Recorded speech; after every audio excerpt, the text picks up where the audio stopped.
હા, આપણે ઈશ્વર પિતાના વચન તરફ જઈએ અને બાઇબલની અંદરથી નવા કરાર વિભાગમાં યોહાને લખેલી સુવાર્તા તેનો 12મો અધ્યાય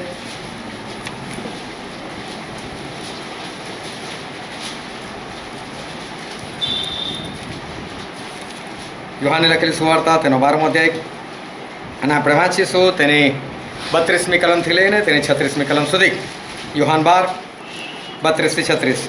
જો મને પૃથ્વી પરથી ઊંચો કરવામાં આવશે તો હું સર્વને મારી તરફ ખેંચીશ, પણ પોતાનું મૃત્યુ શી રીતે થવાનું છે એ સૂચવીને તેણે આ પ્રમાણે કહ્યું.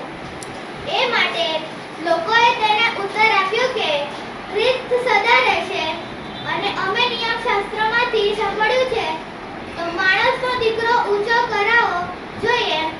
એમ તું કેમ કહે છે? એ માણસનો દીકરો કોણ છે?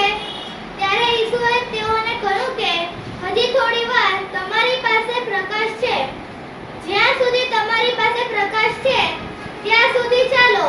રખેને તમારા પર અંધકાર આવી પડે, અને અંધકારમાં જે ચાલે છે તે પોતે ક્યાં જાય છે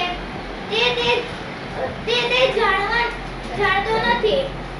જ્યાં સુધી તમારી પાસે પ્રકાશ છે ત્યાં સુધી પ્રકાશ પર વિશ્વાસ રાખો, જેથી તમે પ્રકાશના દીકરા થાઓ.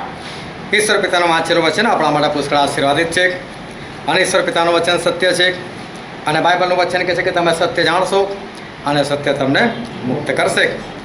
ખૂબ ધ્યાનથી ઈશ્વરનું વચન સાંભળજો, કારણ કે જ્યારે પણ ઈશ્વરનું વચન આવે છે ત્યારે એ કદી મારા જ્ઞાન પ્રમાણે આવતું નથી, અને ઈશ્વરનું વચન જ્યારે પણ આવે છે ત્યારે જે આપણને જરૂર છે તે ઈશ્વર હંમેશા આપતા હોય છે, અને એનો અનુભવ હું કરતો હોઉં છું.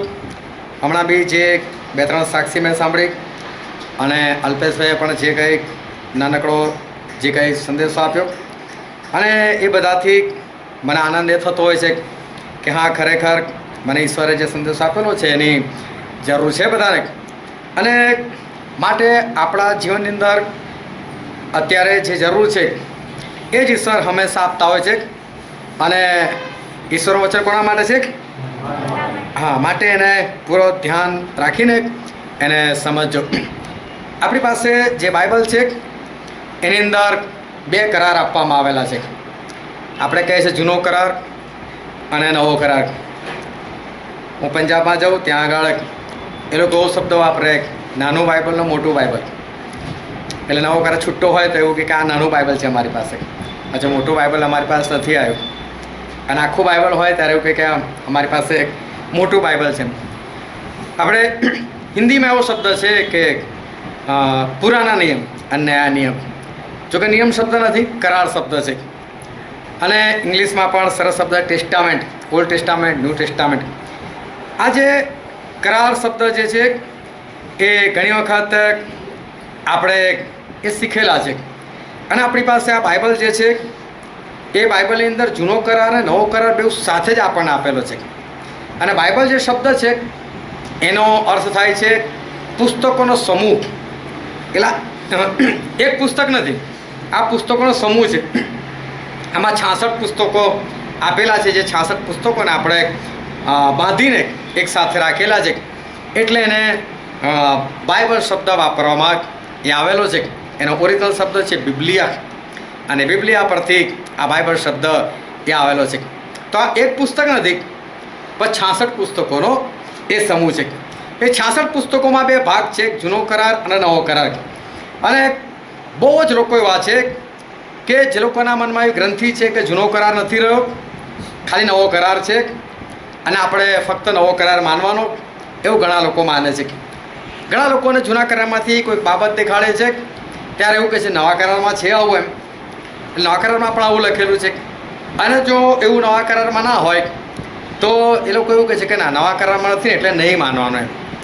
પરંતુ પ્રભુ ઈસુ જ્યારે આ પૃથ્વી પર હતા ત્યારે એમણે એવું કીધું કે નિયમશાસ્ત્રની એક વાતો કે છે રદ કરવા માટે નહીં, પૂરી કરવા માટે હું આવ્યો છે.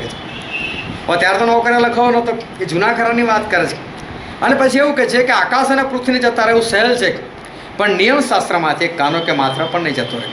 એટલે એ પણ જૂના કરારની વાત કરે છે કે આ જે બાઇબલ જે છે એનો જૂનો કરાર જે છે આકાશ અને પૃથ્વી જતું રહે પણ જૂનો કરાર નહીં જાય. એમ ઘણા લોકો એવું કહે છે જો તમે જૂનો કરાર માનો છો તો તમે શ્રાપિત છો, એવું બાઇબલમાં લખેલું પણ છે કે તમે જૂના કરારને જો માનો છો તો તમે શ્રાપિત છો. પણ શબ્દ છે કરાર, એ કરાર જે છે ઈશ્વર જૂનો કરાર એવો કરેલો હતો કે તમે જુઠ્ઠું બોલો, ચોરી કરો કે કોઈ પણ પ્રકારના પાપ કરો તો એના માટે અમુક વિધિઓ આપેલી હતી.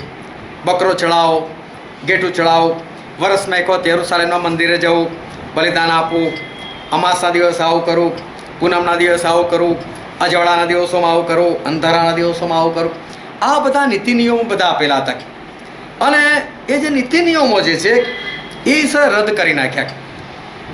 અને ઈશ્વરે નવો કરાર જે આપ્યો એ નવા કરારની અંદર નવા નીતિ નિયમ આવ્યા. અને નિયમ શું છે કે હવે તમે કંઈ પણ પાપ કરો છો તો ફક્ત પ્રભુ ઈસુ ખ્રિસ્તનું લોહી એ જ તમને સગળા પાપથી શુદ્ધ કરે છે. બાકી હવે તમારે ઘેટા બકરાની જરૂર નથી, હવે તમારે વર્ષમાં એક વખત યરુશાલેમ જવાની જરૂર નથી. પણ જૂનો કરાર નથી એવું નથી. આજે આપણે નવા કરારની અંદર આપણે વાંચીએ તો અંદર ઇબ્રાહિમ જોવા મળે છે. શરૂઆત જ ઇબ્રાહિમથી થાય છે. માથી પહેલો અધ્યાય અને પહેલી કલમ તો ઇબ્રાહિમથી શરૂઆત થઈ. હવે ઇબ્રાહિમને ક્યાં મૂક્યા આપણે? જો જૂનો કરાર કાઢીને મૂકી દે તો બધા શોધાશોધ કરે આ ઇબ્રાહિમ કોણ હતું? આપણે પ્રશ્ન થાય ઈસાક કોણ હતું? પ્રેક્ટિકલમાં દાઉદનું નામ લખેલું છે, આપણે છે કે દાઉદ કોણ હતા? એટલે નવો કરાર જે છે એની અંદર જૂનો કરાર શું છે એ બધી બાબતો જે છે એ સમજાવવામાં આવેલું છે. પરંતુ લોકો નથી સમજી શકતા. લોકોને એવું કે બસ જૂનો કરાર કાઢી નાખ્યો, જૂનો કરાર કાઢી નાખ્યો.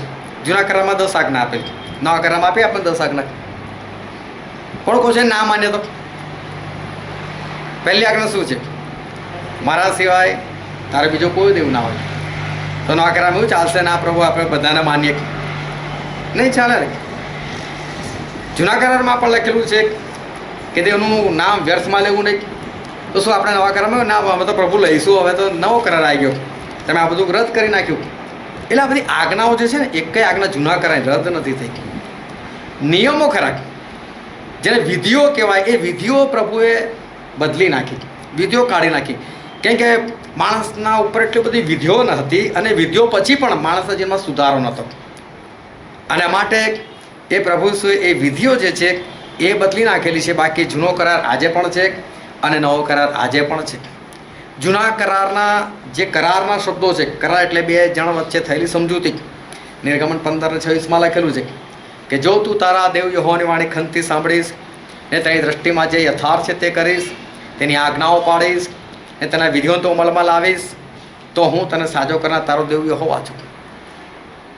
એટલે કે તું મારી આજ્ઞાઓ પાડીશ, મારી દ્રષ્ટિમાં જે સારું છે કરીશ તો તને સાજો કરીશ. હવે ખાલી નવા કરારમાં આવીને પ્રભુને એવું કહે પ્રભુ હવે તો અમે તમારા સોળથી સાજા છીએ, હું તમારી આજ્ઞાઓ નહીં પાડું અને કશું જ નહીં, મને સાજો કરો અને મને થઈને દેખાડો. નહીં થાય. અને કદાચ તમારી પાસે કોઈ કૃપાદાનવાળો આવી ગયો, એને તમારા માટે પ્રાર્થના કરી તમને સારું થઈ ગયું તો 2 દિવસ, પછી 3 દિવસે ફરી પાછું હતું ને એવું. જો ખરેખર એવું હોત તો બધા દવાખાના બંધ થઈ ગયા હોત. કારણ કે ઈશ્વરનો જે કરાર છે એ કરાર આજે પણ એવો ને એવો જ છે. એમણે જે કંઈ કીધું છે એ પ્રમાણે છે. જો તું કે છે નમ્ર બનીશ, મારું મુખ શોધીશ તો તારા આખા દેશને સાજો કરીશ. તો એ છે જ, આપણે કરવાનું છે તો ઈશ્વર એ પ્રમાણે કરશે કામ. એટલે આ જે કરારના શબ્દો છે એ આજે પણ એવા ને એવા છે. એટલે જૂનો કરાર જે છે એ ગયો નથી, એને ઈશ્વર રદ નથી કર્યો. એની વિધિઓ, એમાંની વિધિઓ જે છે એ રદ કરી નાખી. પરંતુ લોકો આ બાબત જે છે એ બાબત એ સમજી શકતા નથી. એટલું જ નહીં, આજે પણ ઈશ્વરના લોકો ઈશ્વરની ઘણી બધી વાતો જે છે એ વાતો આજે પણ નથી સમજી શકતા. પહેલો પિત્તર 33 અધ્યાય અને તેની 30 કલમમાં એવું લખેલું છે. ચલો બધા કાઢવા લાગે તો કાઢ લો. ચલો પહેલો પિત્તર 3 અધ્યાય 3 કલમ. તમારો શણગાર બહારનો ન હોય, એટલે વૃક્ષની વાડીનો તથા સોનાના ઘરેણાનો અથવા જાત-જાતના વસ્ત્રો પહેરવાનો એવો ન હોય. હા, એ સ્પષ્ટ લખેલું છે કે તમારો શણગાર જે છે એ આવી રીતે સોના ચાંદીનો કે એવો બધો ના હોય. એ જ વાત 1 તિમોથી 2 અધ્યાય 9માં પણ લખેલું છે અને જૂના કરારમાં પણ લખેલું છે. નિર્ગમનનું પુસ્તક તેનો 33મો અધ્યાય અને તેની 5મી અને 6ઠ્ઠી કલમ કોઈ વાંચો તો નિર્ગમન 33, 5 અને 6.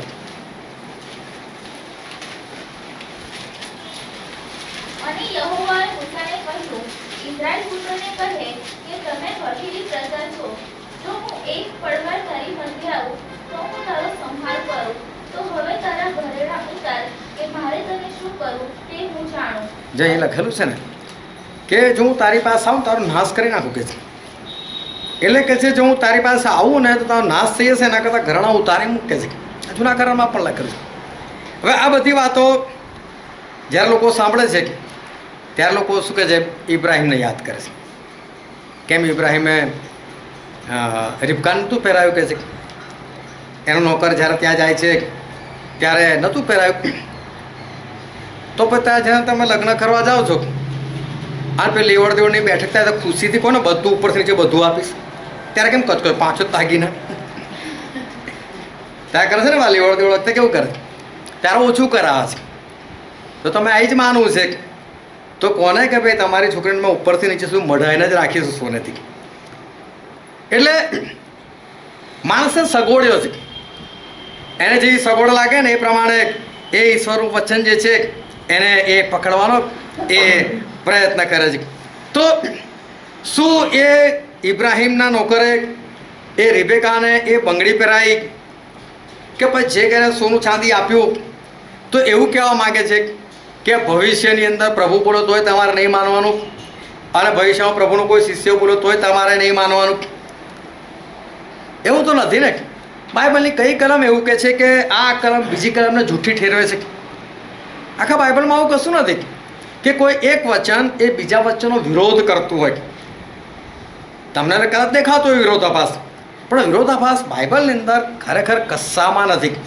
એ બાબત જે છે એને ખાલી આપણે સમજવાની જરૂર છે. પરંતુ ઘણા બધા લોકો જે છે આવી, આ તો મેં ખાલી ઉદાહરણ તરીકે લીધી, પણ આવી ઘણી બધી બાબતો છે કે માણસો એ સમજી શકતા નથી. ઘણી વખત મને લોકો 2 કલમો દેખાડીને કહે છે ભાઈ અહીં ગાડી આવું લખેલું છે ને ગાડી આની વિરોધમાં લખેલું, તો શું માનવાનું એમ, આ સાચું કે પેલું સાચું? ખરેખર બેઉ સાચું છે. ખાલી આપણે એ બાબત જે છે એ બાબતને એ સમજવાની જરૂર છે. તો ઈશ્વરે એમનું જે વચન આપેલું છે એ બહુ અદ્ભુત છે અને એને આપણે આસાનીથી સમજી શકીએ છીએ. પ્રભુ ઈસુ આવ્યા અને પ્રભુ ઈસુએ આવીને એમણે નવો કરાર સમજાવ્યો, અરે જૂનો કરાર સમજાવ્યો એમણે. અને જૂનો કરાર સમજાવ્યો ને ત્યારે લોકોને ગળે ના ઉતર્યું. કારણ કે વર્ષોથી લોકો એક માન્યતાની અંદર જે આવતા હતા એ માન્યતા એવી ઘર કરી ગયેલી હતી, મૂસાની આજ્ઞાઓ એવી ઘર કરી ગયેલી હતી કે એ જ આજ્ઞાઓનું ખરું સ્વરૂપ જ્યારે પ્રભુ શું શીખવાડવા માટે ગયા ત્યારે લોકોને એવું લાગ્યું કે આ તો અમને કહે છે કે મૂસાની વિરુદ્ધ શીખવાડે છે, આ તો અમને બાઇબલની વિરુદ્ધ એ તો અમને ઉશ્કેરે છે. એટલે શું કે એ લોકો આ દુર્ભાષણ કરનાર છે, એટલે કે ઈશ્વરની નિંદા કરનાર વ્યક્તિ છે. અને એવું કરીને એ લોકોએ પ્રભુ ઈસુ ખ્રિસ્તને એમણે મારી નંખાવ્યા. પરંતુ પ્રભુ ઈસુ જે છે એ ખરેખર એક સત્ય જે છે એ સત્ય એ શીખવાડતા હતા. હવે મૂસાએ લખેલું હતું, ઈશ્વરને કહેવાથી જ લખેલું હતું કે વ્યભિચાર કરતા કોઈ પકડાય તો એને પથ્થર મારીને મારી નાખો. અને જૂના કરારમાં ઘણા બધા લોકોને એવી રીતે મારી નાખ્યા હશે. હવે પ્રભુના સમયમાં એક સ્ત્રી પકડે અને ફરોશીઓ લઈને આવ્યા અને પછી કીધું કે આ જે સ્ત્રી છે વ્યભિચાર કરતા પકડે છે તો શું કરવાનું? મૂસા તો આવું કે છે મારી નાખવાનું. તો પ્રભુએ વિરોધ થોડો કર્યો કે મૂસાએ લખ્યું ખોટું લખેલું છે, એમણે જ આપેલું લખવાનું. એટલે મૂસાએ બરાબર જ કીધેલું, પથ્થર જ મારી નાખવાનું. બરાબર છે, પણ કોઈ મર્ડર કરી નાખ્યું હોય અને મર્ડર કર્યા પછી કોઈ બી કારણસર નથી પકડાય અને ભાઈ કોઈ બીજો મર્ડર કરે એ આને ફાંસી પર ચડાવતો અને ફાંસી પર ચડાવી દો, તું નહીં પકડો એટલે કામ તો તે જ કરેલું છે ને. આ બધા ફરોશીઓ બધા કંઈ નૈલા ધોલા થોડા હતા, પવિત્ર લોકો થોડા હતા, એ લોકોની અંદર પણ પાપ તો હતું જ ને. પથ્થર મારવો બરાબર હતું, બે પિક્ચરમાં પડ્યા પથ્થર મારી જ નાખો એમ. પણ તમને કોણ હક આપ્યો? આ તો ઈશ્વર કહે છે કે મારી નાખો એને. પણ તમે જન્મથી લઈને અત્યાર સુધી પાપ ના કર્યું હોય તો તમે આ કામ કરી શકો. બાકી તમે બી પાપ કર્યા છે, તમારે પથ્થર મારે થોડું ચાલે, તો પથ્થર યોગ્ય તમે પણ છો. તો પ્રભુ આ કહેવા માગતા હતા. એ તો એક કિસ્સો બહુ સરસ છે. યોહાને લખેલી સુવાર્તા 8મો અધ્યાય કે જ્યારે આ લોકો આવીને પ્રભુ શું પૂછપૂછ કરે છે ને ત્યારે પ્રભુ શું નીચે બેસીને માટી પર કશું લખતા હતા. પણ બાઇબલમાં નથી લખ્યું શું લખતા હતા. પણ ઈશ્વર છે ને પહેલાં તો 10 આજ્ઞાઓ લખી નાખી, એક પછી 10 આજ્ઞાઓ લખી નાખી. પેલા કોઈ પૂછપૂછ કરે, શું કરે. મૂસાએ કીધું છે પથ્થર મારીને મારી નાખવાનું, પથ્થર મારીને મારી નાખવાનું, શું કરે. પ્રભુ જ્યાં સુધી 10 આજ્ઞા પૂરી ના થાય ત્યાં સુધી ઊભા જ ના થાય. પછી ઊભા થઈને પૂછ્યું શું છે ભાઈ? તો કે ભાઈ આવું છે. તો કે સારું કહે છે, જેણે પાપ ના કર્યું હોય ને એ પહેલો પથ્થર મારે કે છે. અને પછી નીચે બેસીને છે ને એ 10 આજ્ઞાની વિરુદ્ધ જેણે પાપ કર્યું તે ટોળામાં એ બધાના નામ લખવા લાગ્યા. એ તમે ત્યાં ધ્યાનથી વાંચો ને તો એવું લખ્યું છે એ બધા એક એક કરીને પથ્થર ફેંકીને જતા રહ્યા, એક એક કરીને. આટલું બોલે કે બધા ભાગી જાય એવા તો આ ફરોશીઓ. એ તો ચોખ્ખું કે ભાઈ અમે નહીં પાપ કર્યું. પણ પ્રભુ છે તે નામ લખતા હતા. મારા સિવાય તારે બીજો કોઈ દેવો ન હોય. સિમોન, તો સિમોન જેવું હશે. હા તો મારું નામ આવ્યું. બધાને વચ્ચે કંઈ થાય ને ધીરે પથ્થર ફેંક્યો, રઘુ ચક્કર. બીજાનું નામ લખ્યું, ત્રીજાનું નામ લખ્યું એટલે બધા ભાગી ગયા. બાકી આ લોકો કોઈ છોડેવાના પ્રભુ બધા સમય જેડા છોડતા હોત, પણ કોઈ નામ થઈ જ ગયો ને એટલે આ લોકો બધા જે છે ભાગી ગયા. તો પ્રભુ શું જ કહેવા માગતા કે લખેલું સાચું જ છે, ખોટું નથી, પથ્થર જ મારો. પણ તમે કયા યોગ્ય તમે પથ્થર મારો? એટલે આ વસ્તુ જે છે એ આ લોકોના સમજમાં જે છે એ આવતું નહોતું. આ લોકો બધાએ પાપ કરેલું હતું. એટલે જૂના કરારમાં લખેલું જ હતું, એ સાચું જ હતું. પણ પ્રભુ શું સમજાવવા માગતા હતા કે લખેલું છે પણ તમારી ઓકાત નથી કે તમે આવી રીતે એ મારી શકો. હવે આ લોકો બધા આવેલા બહુ ધ્યાનથી સમજતા હતું વચન, અને પથ્થર લઈને આવેલા. તો પાક્કો ઈરાદો જ હતો ને કે આને મારી જ નાખી છે. એ કોનો પાક્કો ઈરાદો હતો. એનો બીજો મતલબ શું થયો? આ તો પ્રભુએ કીધું અને પ્રભુએ નામ લખ્યા એટલે બધા ભાગી ગયા. પણ લોકોને તો એવું જ હતું ને અમે બધા બરાબર છે, અમે યોગ્ય છે, અમે સારા લોકો છે, અને અમે લોકો આ બધા કામ જે છે એ અમે કરી શકીએ છીએ. અમે આ પથ્થર જે છે એ પથ્થર એ મારી શકીએ છીએ. પણ ખરેખર જ્યારે પ્રભુએ નામ લખ્યા ને ત્યારે લોકોને પોતાની વાત સમજમાં આવી કે અમારા લોકોની અંદર પણ પાપ છે. હકીકતમાં કોઈ ત્યાંથી નહોતું ભાગવાનું. હા, પથ્થર ફેંકી દેવાના હતા અને બધાએ તે પ્રભુની માફી માંગી હતી. પણ ખરેખર આ વસ્તુ છે ને બહુ અજાયબ જેવું છે કે કોઈની પાસે જવું અને માફી માગવી અને પોતાના પાપ કબૂલ કરવા, આ બહુ મોટી વસ્તુ છે. રોમન કેથલિક ચર્ચની અંદર જે ફાધર હોય ને ત્યાં આગળ પેલા કન્ફેસ કરવા માટે, એટલે કે પાપ કબૂલાત કરવા માટે. તો આ બાજુ કોણ બેઠું છે ને એ નથી ખબર પડવા દેતા એવી રીતે. કેમ કે જેથી કરીને પાપ કબૂલ કરી શકે. એટલે એવી રીતે વચ્ચે એક લાકડું એવું હોય. પણ વિચાર કરો, સાંભળવા શરમ આવતી હોય ત્યારે કરતા નથી શરમ આવતી, પણ પાપ કબૂલ કરવાનો હોય ને ત્યારે માણસને શરમ લાગે છે. ખરેખર આ લોકોએ નહોતું જવા જેવું, અને ઈશ્વર આગળ એ લોકોએ પાપ જે છે એ કબૂલ કરવાના હતા. જ્યારે બાઇબલની શરૂઆત થઈ, મતલબ કે જે લખાણની શરૂઆત થયેલી છે, અને લખાણની અંદર જે રીતે પ્રભુએ શરૂઆત કરેલી છે, તો 6 દિવસની અંદર પ્રભુ બધું સર્જન કરી નાખેલું. પણ કોઈને ખબર પહેલા દિવસ ઈશ્વર શું બનાવેલું? અજવાળો બનાવેલું. કોઈ છે બીજું? પહેલા દિવસે શું બનાવ્યું? ઈશ્વર આકાશોએ પૂછ્યું પહેલા દિવસ શું બનાવ્યું? કોઈને ખબર હોય તો કહો.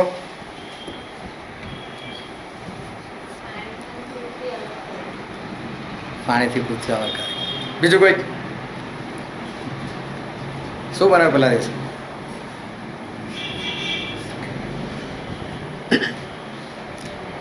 ચલો વાંચી કાઢો ભાઈ. ઉત્પત્તિ 1લો અધ્યાય પહેલેથી જ વાંચો. આજે દેવે આકાશ તથા પૃથ્વી ઉત્પન્ન કર્યા. હા. પૃથ્વી અસ્તવ્યસ્ત તથા ખાલી હતી, અને જળ પૃથ્વી પર અંધારું હતું, અને દેવનો આત્મા પાણી પર હાલતો થયો. અને દેવે કહ્યું, અજવાળું થાવ, અને અજવાળું થયું. અને દેવે તે અજવાળું જોયું કે તે સારું છે, અને દેવે અજવાળું તથા અંધારું જુદા પાડ્યા. અને દેવે અજવાળાને દહાડો કર્યો, અને અંધારાને રાત કરી, અને સાંજ થઈ તથા સવાર થઈ પહેલો દિવસ. આ પહેલો દિવસ, ત્યારે અજવાળું જ નહોતું. આ પહેલો દિવસ. પેલું જે છે ને પહેલા દિવસની એની પણ પહેલાંની વાત છે કે ઈશ્વર આકાશ તથા પૃથ્વી ઉત્પન્ન કરે. પહેલા દિવસની પણ પહેલાંની વાત છે. પણ જેને દિવસ ઈશ્વરે કીધું અજવાળું, એટલે કે સૌથી પહેલું ઈશ્વરે અજવાળું કે દિવસ એ ઈશ્વરે એ શરૂઆતમાં એની રચના કરી, પણ સૂરજ નહોતો તારે, સૂરજ નથી બનાવ્યો છે. ઈશ્વરે અજવાળું બનાવ્યું ખરું, પણ સૂરજ નહોતો. તો વિચાર કરો અજવાળું ક્યાંથી આવ્યું? અંધારામાં ઈશ્વરે અજવાળાને કીધું તું પ્રકાશ કર, એટલે અજવાળું આવ્યું, પ્રકાશ થઈ ગયો. પરંતુ આ અજવાળું જે છે એનું ઉદ્ગમ સ્થાન કયું? કઈ વસ્તુ હતી કે જેનામાંથી પ્રકાશ નીકળતો હતો? કઈ એવી બાબત હતી કે જ્યાંથી આ અજવાળું નીકળતું હતું? અને બાઇબલ એવું કહે છે કે સવાર થતા સાંજ થઈ થતા બીજો દિવસ, પહેલો દિવસ, એ દિવસ બી બધો, એનો મતલબ અંધારું બી આવ્યું. હવે સૂરજ છે ને આપણો પૂર્વ દિશામાંથી નીકળે, એટલે જેવો નીકળે એટલે આપણે શું કહીએ સવાર થઈ. પછી થતો થતો જઈને આ બાજુ જઈને આથમી જાય, એટલે પશ્ચિમમાં જઈને આથમે એટલે આપણે શું કહીએ કે હવે રાત પડી. તો જે બી અજવાળું સામ કરીને પેલી બાજુ જઈને જતું રહ્યું છે ને અંદર, પછી અંધારું થયું. પણ સૂરજ નહોતો. સૂરજ તો ઈશ્વરે હજુ સુધી એ બનાવ્યો નથી, બસ ખાલી ઈશ્વરે એટલું કીધું કે બસ અજવાળું થાવ, અને અજવાળું જે છે એ આવી ગયું. પણ અજવાળું આવ્યું ક્યાંથી? હવે આપણે એના સવાલના જવાબમાં નથી જતા, પણ ખાલી એક સવાલ છે કે અજવાળું હતું ખરું, પણ એના બધા જોઈ પણ શકતા હતા, એનો અનુભવ કરી શકતા હતા, પરંતુ અજવાળું છે શું, ક્યાંથી આવ્યું છે, એ વાત જે છે એ કોઈને પણ ખબર નથી. પછી આગળ વાંચો તો એની 14મી કલમ.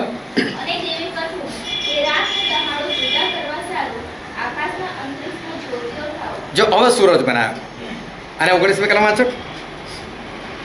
અને સાંજ થતા સવાર થઈ ચોથો દિવસ. હા, આ ચોથા દિવસે તો ઈશ્વરે આ સૂરજ જે છે એ ચોથા દિવસે બનાવ્યો. હવે બધાને હવે ખબર પડી ગઈ, ચલો સૂરજ આવ્યો તો પેલો અજવાળું ગઈ.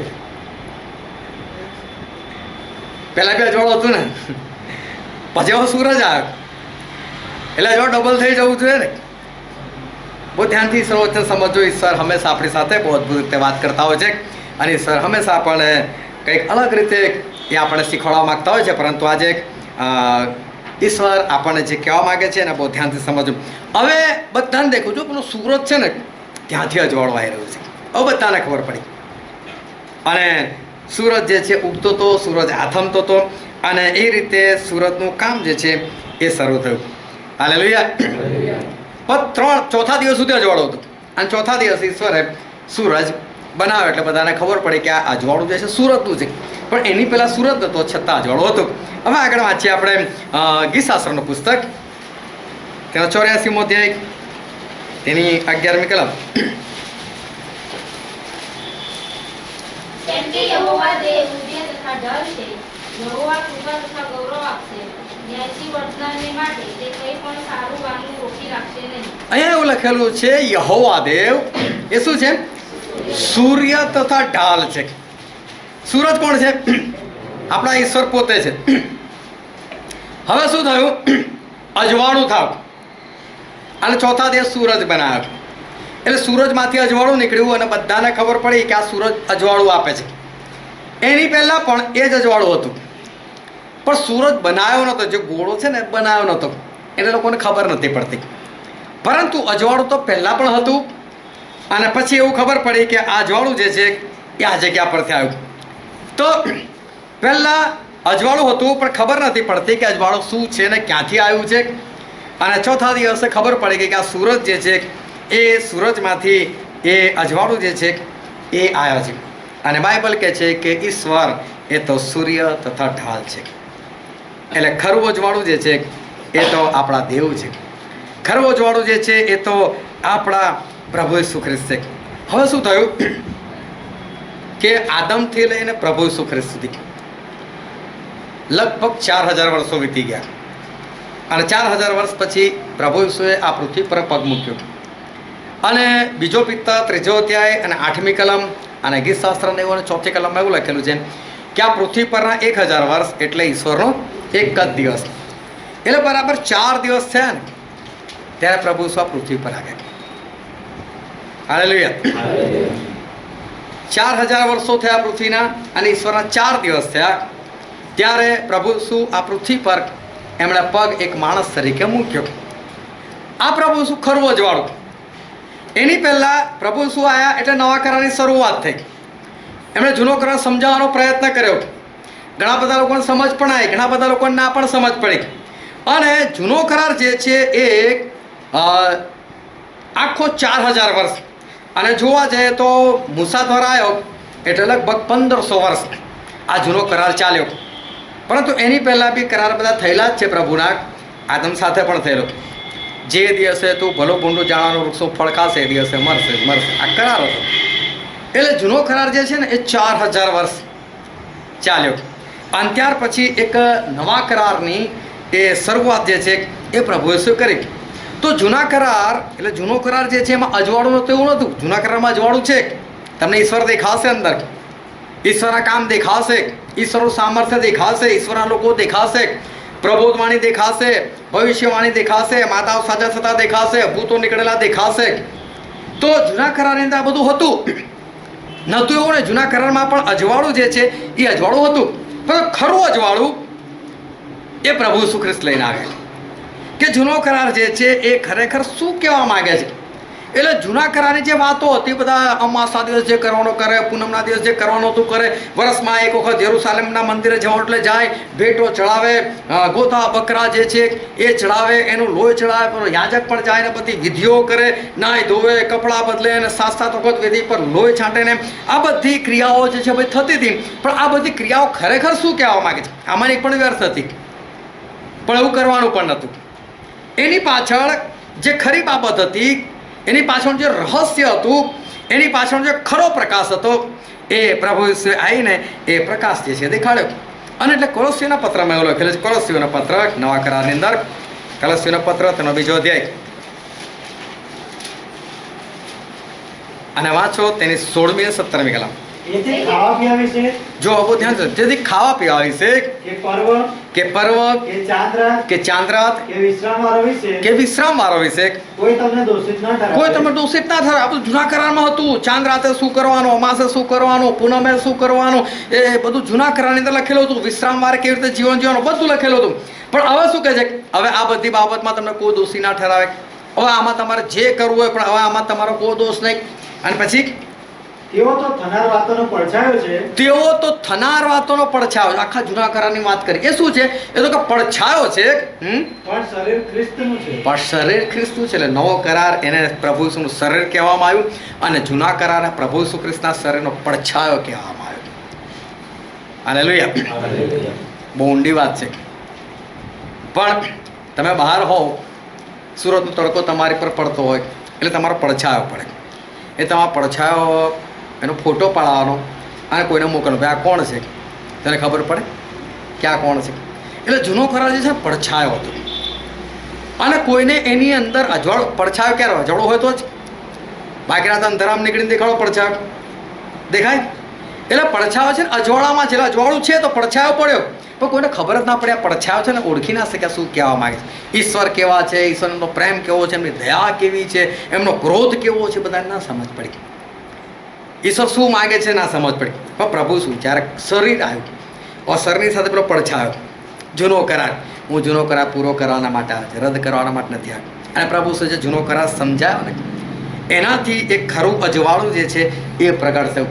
હવે ખબર પડી કે આ ઈસુ છે ને આ એમનો પડછાયો છે. આ શરીર છે, એટલે નવો કરાર શરીર છે, અને જૂનો કરારનો પડછાયો છે. એ હવે ખબર પડી. અને માણસોની આંખ જે છે એ ધીરે ધીરે એ ખુલવા લાગી. બધાને નહીં, પરંતુ લોકોને હવે એ સમજાવવા લાગ્યું. તો જૂનો કરાર એક પડછાયો છે, અને નવો કરાર એ પ્રભુ ઈસુ ખ્રિસ્તનો એ શરીર છે. યોગ્ય સમજ આ વચનની હવે જરૂર છે. કે જૂનો કરાર, નવો કરાર લોકો સમજી નથી શકતા. કોઈ કે જૂનો કરાર કાઢી નાખ્યો છે, કોઈ કહે છે આ નહીં કરવાનું, કોઈ કે પેલું નહીં કરવાનું, કોઈ કહે છે ગરડા નહીં પહેરવાનું, તો કે ભાઈ રિબેકાએ પહેરાય ને કોઈ આ ને કોઈ પહેરવું ને કોઈ ઠીકણું. અને બાઇબલથી લોકો લડતા હોય છે. કેટલું ભયંકર કાંઈક. એક આ વચન લખે તો બીજું એની વિરુદ્ધમાં બીજું વચન લખે, અને બેઉ બાઇબલથી લડે. બાઇબલની અંદર કદી લડાઈ નથી. એની અંદર તો બધા વચન એકબીજાને સપોર્ટ કરે છે, પરંતુ લોકો એકબીજાના માટે વિરોધાભાસી એ વચનો કાઢીને મોકલાવતા હોય છે કે આ એની વિરોધમાં છે. ખરેખર બાઇબલ જે છે એ કશું વિરોધ નથી કરતું, પરંતુ માણસને એક યોગ્ય સમજની જરૂર છે કે એની પાસે વચનોની યોગ્ય સમજ હોય, માણસની પાસે ઈશ્વરની એક યોગ્ય સમજ હોય, અને માણસ પાસે જે છે એ આત્મિકતાની એક યોગ્ય સમજ હોવી જોઈએ અને માણસ પાસે ઈશ્વરનો જે સ્વભાવ છે એની યોગ્ય સમજ જે છે એ હોવી એ બહુ જ જરૂરી છે. યોગ્ય સમજ ના હોય ત્યારે પ્રશ્ન થતો હોય છે. એકવાર એક ઢોરોનો ડૉક્ટર હતો, તો એનો પેલા આસિસ્ટન્ટ નવો દાખલ થયેલો, ક્યારે બહુ કમાય છે, લાઈન આની સાથે રહેવા દે. તો એક જણે ફોન કર્યો કે ભાઈ આવજો ને, મારા ઊંટને ગળામાં જે છે ને એ બહુ સોજો થઈ ગયેલો છે, કે ગાંઠ થઈ ગયેલી છે. તો કે છે આવો ને. એટલે પેલા આસિસ્ટન્ટ લઈને તો હવે પેલું ઊંટ જે છે એને ગળાને તો આટલું મોટું ફૂલી ગયેલું હતું. ડૉક્ટર કે કશો વાંધો નહીં. ડૉક્ટર 50 પગલાં દૂર ગયો, દોડીને આવ્યો અને એ કૂદીને ત્યાં જ બરાબર લાત મારી અને પેલું ઊંટ તો બહુ સરસ થઈ ગયું. પેલો કે આ શું થયું? ડૉક્ટર કે બધું ના કહેવાય, કે આ તો મારી ડૉક્ટર છે, કે ઊંટ સારું થઈ ગયું ને બસ. પેલાને એવું કે આટલું જ કરવાનું છે. તો એ ડૉક્ટર પાસે હટી ગયો, એ માણસનો ડૉક્ટર બની ગયો. ખ્યાલ હું ડૉક્ટર છું, કે હવે ડોસીને ગાંઠ હતી ગળા. આના બોલાવે ભાઈ કશું નહીં, હાથ કે છે 50 પગલાં દૂર ગયો. હા એ દોડે ને ગાંઠ પર એક લાત મારી, ડોસી તો ટપ થઈ ગઈ.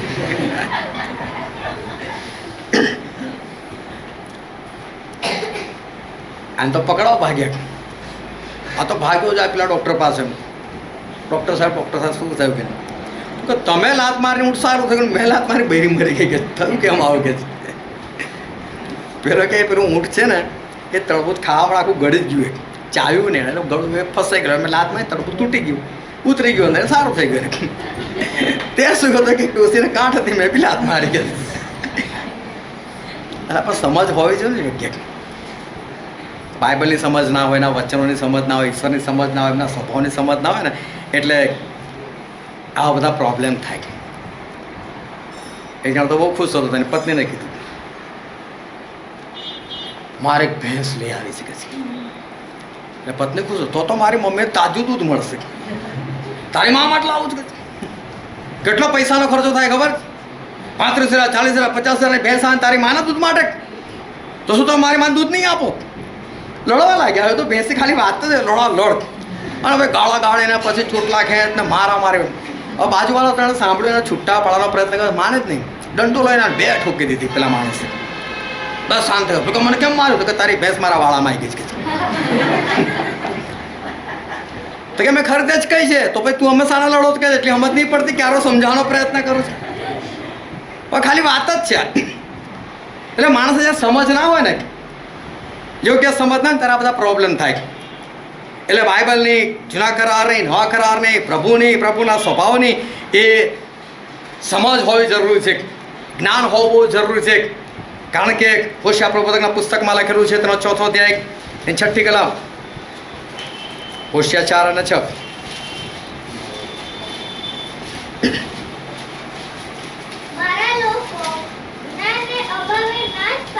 શું કહે છે બાઇબલ? મારા લોકો જ્ઞાનના અભાવે નાશ પામે છે. આ બાઇબલ હોવું જરૂર નથી. બાઇબલની સમજ હોવી જરૂરી છે. ઈશ્વરને માનવું જરૂર નથી, ઈશ્વરને સમજીને માનવું જરૂરી છે. એમના સ્વભાવને સમજવું જરૂરી છે. અને જ્યારે બાઇબલનું વચન કે જ્યારે જ્ઞાન નથી ને તમારી પાસે, યોગ્ય જ્ઞાન, એ જ્ઞાન નથી. ઈશ્વર કે છે માટે મારા લોકો જે છે એ નાશમાં જતા રહે છે, લોકોનો નાશ થઈ જાય છે. કારણ કે એ લોકોની પાસે યોગ્ય જ્ઞાન નથી, એના માટે લોકો નાશમાં જાય છે. અને પછી ગીતશાસ્ત્રમાં લખેલું છે, તેનો 119મો અધ્યાય અને તેને 105મી કલમ. મારા પગોને સારું તારું વચન દીવારૂપ છે, તે મારા માર્ગને સારું અજવાળારૂપ છે. ફરી કોઈ વાંચો. મારા પગોને સારું તારું વચન, એટલે ઈશ્વરનું વચન દીવારૂપ છે. હાલેલુયા. દીવો શું આપે છે? અજવાળું આપે છે. ના સળગાવો. હા, સળગાવો તો અજવાળો આપે. દીવો નથી અજવાળો આપતો. દીવારૂપ, દીવો સળગાયેલો હોય તો એ દીવો અજવાળો આપે છે. ઈશ્વર વચન કે તમારું વચન મારા માર્ગોને સારું અજવાળારૂપ છે, એ મારા પગને સારું દીવારૂપ છે. તો ઈશ્વરના વચનની અંદર શું છે? અજવાળું છે. હાલેલુયા. આ સમજ પડે છે કે નહીં કે ભૂખ લાગી છે? હાલેલુયા. તો ઈશ્વર વચન જે છે એ ઈશ્વર વચન એ અજવાળા રૂપ છે. ઈશ્વરના વચનની અંદર એ અજવાળું છે, પણ એની સમજ ના હોય તો અજવાળું તમારા માટે અંધારું છે. જો માણસને બાઇબલની સમજ ના હોય તો પછી એ વચન જે ખરેખર અજવાળું છે એ જ માણસ માટે અંધારું થઈ જાય. એક વાત વચનની અંદર મેં એક વાત કરેલી, આજે ફરીને એક વાર કરું કે પેલું જહાજ વહાણ અને એની અંદર અમુક લોકો સફર કરતા હતા અને વહાણની અંદર કંઈક બગાડ થઈ ગયો, કંઈક નુકસાન થઈ ગયું, કંઈક ખામી આવી ગઈ, તો એ લોકો કોઈ ટાપુ પર ઊભું કરી દીધું અને પછી ચેક કર્યું તો ખબર પડી કે ભાઈ 4 કલાક લાગશે આને રિપેર કરતા. એટલે બધાને કીધું ભાઈ ટાપુ છે, અજાણ્યો છે, આપણે કંઈ જાણતા નથી, પણ તમારે જેને ફરવું હોય ફરી શકો, 4-5 કલાક છે આપણી પાસે, પણ 4 કલાકમાં બધા અહીં ગાડી આવી જશે. ત્યાં એક પાસ્ટર પેસેન્જરની અંદર, એટલે પાસ્ટરને એવું કે હું બી ફરી આવું. એટલે પાસ્ટર આમ તેમ ફરવા નીકળ્યા તો ત્યાં એમને એક વસ્તી મળી ગઈ. વસ્તી મળે એટલે પાસ્ટરનો જીવ એટલે ભાઈ આપણે સુવાર્તા પ્રગટ કરવું જોઈએ, આપણે ત્યાં જવું જોઈએ. તો એમાં 4-5 જણને એમણે જોયા તો એ લોકો તો બધા પ્રભુને માનનાર લોકો હતા અને પાસ્ટરને ખબર, પાસ્ટર ખુશ થઈ ગયા. પણ બધા આદિવાસી લોકો, એટલે કે તમે પ્રાર્થના કઈ રીતે કરો છો? એટલે પેલા કોઈ જે બી એમની કાલી ગયેલી ભાષા શીખી દો, મારી રીતે પ્રાર્થના કરતો, આ થોડું પ્રાર્થના કરવાની, હું તમે પ્રાર્થના શીખવાડો, પ્રાર્થના કઈ રીતે કરવાની. અને પછી પાસ્ટરે બહુ સરસ રીતે એમને જે પ્રમાણે સારામાં સારી રીતે આવડતી હતી એ પ્રમાણે સારામાં સારા શબ્દોમાં એમણે પ્રાર્થના જે છે એ આ લોકોને શીખવાડી. આ તો બધા આદિવાસી અભણ લોકો. હવે આ બધી વાતોમાં 3-4 કલાક થઈ ગયા અને પાસ્ટરને લાગ્યું કે મારું વાણ જે છે રિપેર થઈ ગયું છે. એટલે ત્યાં ગયા અને પછી વાણ ખરેખર રિપેર થઈ ગયું એટલે હું બેસી ગયા અને વાણ જે છે ચાલવા લાગ્યો સમુદ્રમાં. ઓ પેલા આદિવાસીઓ તો ભૂલી ગયા કે પ્રાર્થના કેવી રીતે કરવાની હતી. એવું દોડ્યા એ લોકો તો પેલું વાણ તો નીકળી ગયેલું, પાણી પર દોડવા લાગ્યા લોકો તો. ઓ પેલો પાસ્ટર જે છે એ વાણમાંથી જુએ છે આ લોકોને. તો શું થયું કે છે તો કે પ્રાર્થના મેં ભૂલી ગયા, જરા શીખવાડો કઈ રીતે પ્રાર્થના કરવાની કે છે. ભાઈ તમે બરાબર પ્રાર્થના કરો, તમે તમારે જ કરો કે છે. પાણી પર તો હું નહીં દોડી શકતો. આવો વિશ્વાસ તો મારી અંદર નથી. આ વિચાર કરો, આનું જ્ઞાન કોઈ કામનું. એનો મત આ લોકોની પાસે જે બી જ્ઞાન છે, બાળકોની પાસે સત્ય જ્ઞાન છે કે જેના કારણે વિશ્વાસી પાણી પર દોડી શકે છે. પેલા બોલી શકે છે પણ ખરેખર એમની પાસે એ જ્ઞાન જે છે એ જ્ઞાન નથી. અને માટે જે ખરેખરું જ્ઞાન, યોગ્ય જ્ઞાન જે છે એ માણસની અંદર ના હોય તો પછી એ જ્ઞાન જે છે જેની અંદર અજવાળું છે, જે વચનની અંદર અજવાળું છે, એ ખરેખર એ માણસના માટે એ અંધારું બની જાય છે. અને માટે ઈશ્વર કે છે કે આ વચન જે છે એ વચન તો અજવાળા રૂપ છે. આવું બહુ ધ્યાનથી સમજો. આ ઈશ્વરના મુખમાંથી નીકળેલું વચન, ઈશ્વરના મુખમાંથી આ અજવાળું નીકળ્યું છે. તો ઈશ્વર પોતે કોણ હોય? યાકૂબના પત્રમાં એવું લખેલું છે, યાકૂબનો પત્ર તેનો 1લો અધ્યાય જે 17મી કલમ.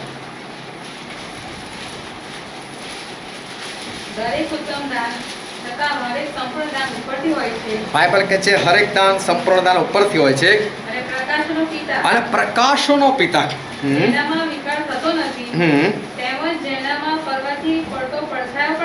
અહીં ઈશ્વર માટે એક શબ્દ વાપરવામાં આવેલો છે, પ્રકાશોનો પિતા. હાલેલુયા. શું લખેલું છે?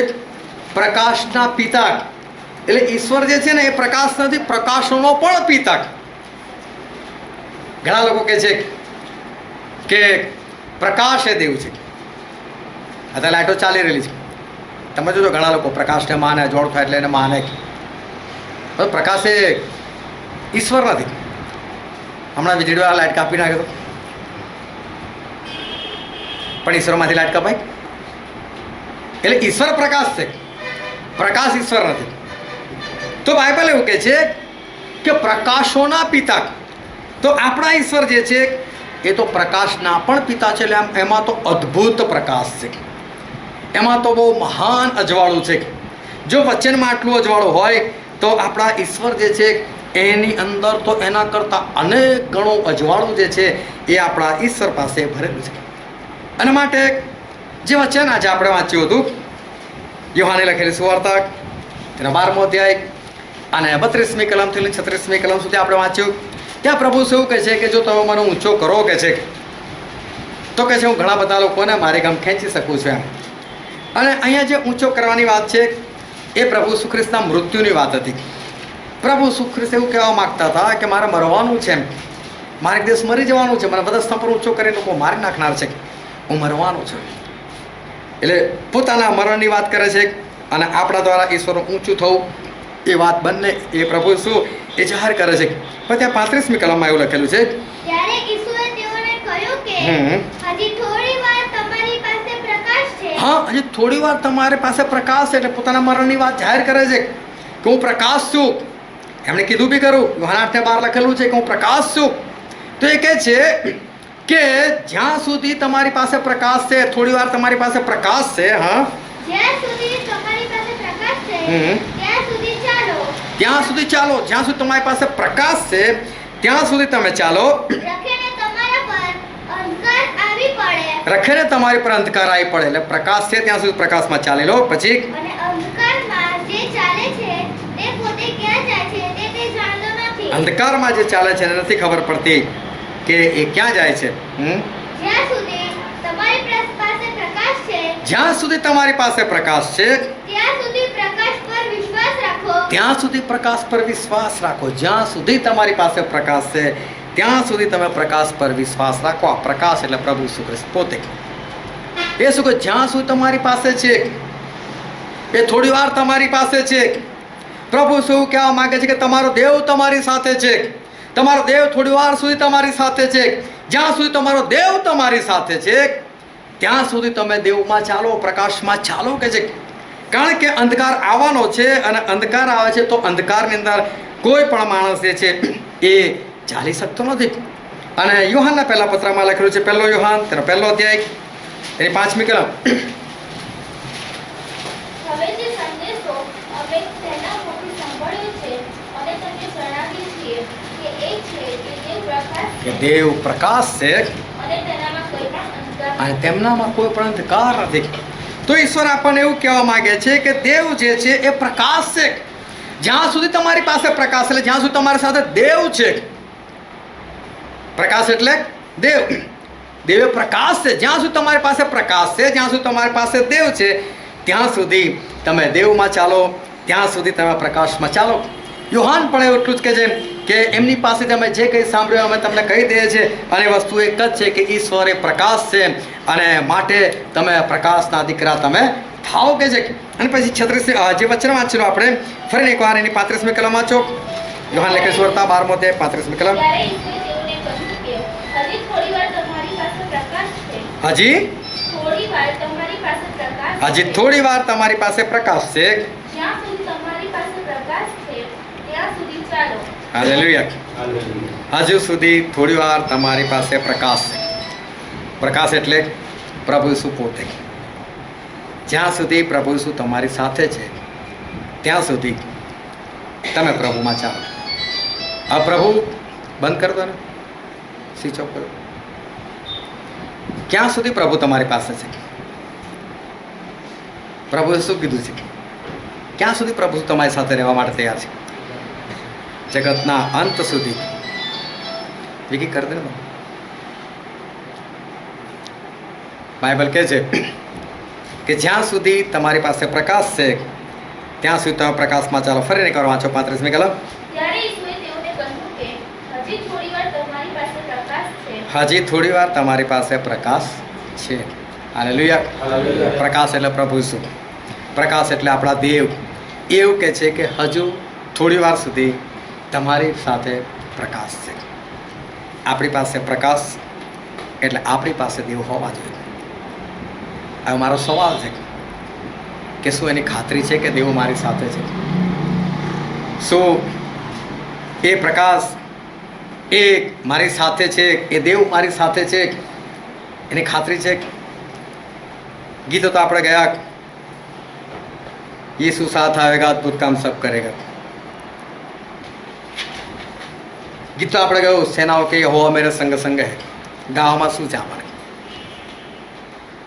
પરંતુ ખરેખર શું એ દેવ છે તમારી સાથે? શું એ દેવ એમની હાજરી, એમનો પ્રકાશ, એ વચ્ચેની સાચી સમજ, એમના સ્વભાવની સાચી સમજ એ ખરેખર છે. ઘણા બધા લોકો આજે એ ભ્રમની અંદર એ જીવન જીવી રહ્યા છે. ઘણા બધા લોકો એ ભ્રમમાં છે કે મારી સાથે દેવ છે, મારી સાથે દેવ છે, પરંતુ એને નથી ખબર રહી કે મારી સાથે એ દેવ જે છે એ ખરેખર નથી. ઘણા બધા લોકો ભ્રમમાં છે, ગીતો ગાવાથી પ્રભુ આપણી અંદર નથી આવી જતા. આપણે કબૂલ કરે કે હવે મારી સાથે દેવ છે, એનો મતલબ એવો નથી કે દેવ આપણી સાથે છે. યશાયા પ્રભુએ કીધું, દેવ ખરેખર તમને ચિહ્નો આપશે, કુંવારી ગર્ભવતી થશે, તેનું નામ તું ઇમાનુએલ પાડશે. આખા બાઇબલમાં દેખાડો ક્યાં જગ્યાએ પ્રભુ શું નામ ઇમાનુએલ પાડવામાં આવ્યું. ઇમાનુએલ અર્થ શું છે? દેવ આપણી સાથે. દૂતે શું કીધું? એનું નામ ઈસુ પાડજો લાગે. તો યશાયાને કીધું એનું શું? દેવ આપણી સાથે. આજે કેટલાય લોકો જે છે એ ભ્રમની અંદર જીવન જીવી રહેલા છે કે મારી પાસે પ્રકાશ છે, મારી પાસે દેવ છે. એને ખરેખર જે ખબર હોવી જોઈએ એ ખબર નથી કે મારી પાસે દેવ છે. એ 35મી કલમ ફરી એકવાર વાંચો તો યોહાન 12:35. ત્યારે ઈસુએ તેઓને કહ્યું કે હજી થોડી વાર તમારી પાસે પ્રકાશ છે. જ્યાં સુધી તમારી પાસે પ્રકાશ છે, જ્યાં સુધી તમારી પાસે પ્રકાશ છે ત્યાં સુધી ચાલો. ત્યાં સુધી ચાલો. શું ખરેખર પ્રકાશ છે? પ્રકાશ હોય તો બાઇબલ શું કહે છે? ચાલો. હાલેલુયા. પ્રકાશ છે તો માણસ શું કરતો હોય? ચાલતો હોય. અલ્પેશભાઈ સરસ કીધું વચ્ચેની અંદર, જેટલી બેટરી ચાર્જ એટલો માણસ દોડે, જેટલું અજવાળું એટલો માણસ દોડે. હવે દરેક જણ બીજાને ઓળખતા ના હોય કે ઓળખતા હોય, પોતાને તો ઓળખો છો ને. આજે મારા બેટરીની અંદર કેટલો પ્રકાશ છે ઈશ્વરનો, હું કેટલો દોડી રહ્યો છું ઈશ્વર, કે જ્યાં સુધી તારી પાસે પ્રકાશ છે તમે ચાલો.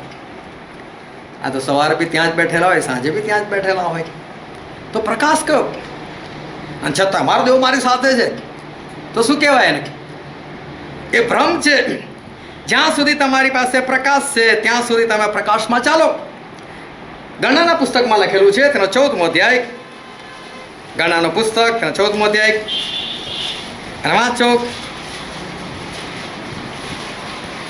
તેને 41 અને 42મી કલમ. અને મૂસાએ કહ્યું, તમે યહોવાની આજ્ઞાનું ઉલ્લંઘન કેમ કરો છો? એ તો સફળ થશે નહીં. યહોવા તમારી મધ્ય નથી, માટે આગળ ન જાઓ, રખેલી તમારા શત્રુઓ તમને મારે. બાઇબલનું વચન એવું કહે છે કે ઇઝરાયલ પુત્રો બૂમાબૂમ કરી નાખી, અમારા શત્રુઓ જોરાવર છે, અમારા શત્રુઓ તાકાતવર છે, અમે તેમની સામે પેલા તીડ જેવા દેખાય છે, એ લોકો અમને મારી નાખશે. પ્રભુ અમને મારવાના માટે લઈ આવ્યા છે. આ પ્રભુને ચડ્યો ક્રોધ. 40 દિવસ સુધી તમે જાસૂસ કરીને આવું ફળ લઈને આવ્યા. જાઓ, 40 વર્ષ સુધી હું તમને એ દેશમાં નહીં જવા દઉં. ના પાડી દીધી. અને પ્રભુ કીધું હું તમારી સાથે નથી. એમણે કહી દીધું તમારી સાથે નહીં રહું.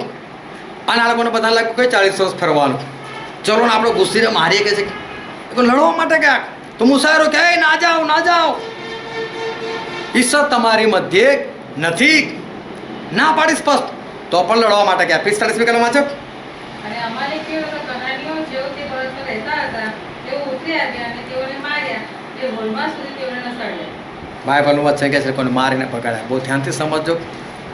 આ જ કામ કરવાનું એ લોકોને કીધેલું. એ જ કામ એ લોકો અમુક સમય પછી કરે છે, કદાચ 2 કલાક પછી, કદાચ 5 કલાક પછી. અને માટે જે દિવસ ઈશ્વર તમને જે આજ્ઞા કહે છે એ સમય તમે નથી પાડતા ને પછી ભલે તો કલાક પછી પાડો, તમારી સાથે દેવ નથી એટલું યાદ રાખજો. આ લોકોને કીધેલું કે તમે જાઓ અને લડો, વિજયવંત થાઓ. એ સમય ના લડવા માટે ગયા. અને એના કલાક પછી કે 5 કલાક પછી કે 2 કલાક પછી, ખબર નહીં કેટલો સમય, પણ ત્યાર પછી કોઈ ચલો આપણે લડવા માટે છે. આજ્ઞા જ પાડી રહ્યા છે ઈશ્વરે. જે દિવસ ઈશ્વર તમને કહે ને કે આટલું કામ કર ને એ સમય તમે નથી કરતા, તમે કલાક પછી કરો તો એવું ના સમજતા ઈશ્વર મારી સાથે.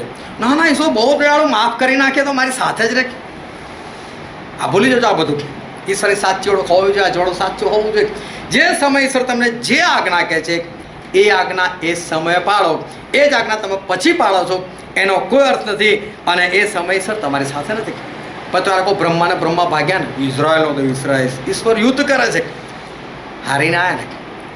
એનો મતલબ ખરેખર ઈશ્વર એ લોકોની સાથે એ ના રહે.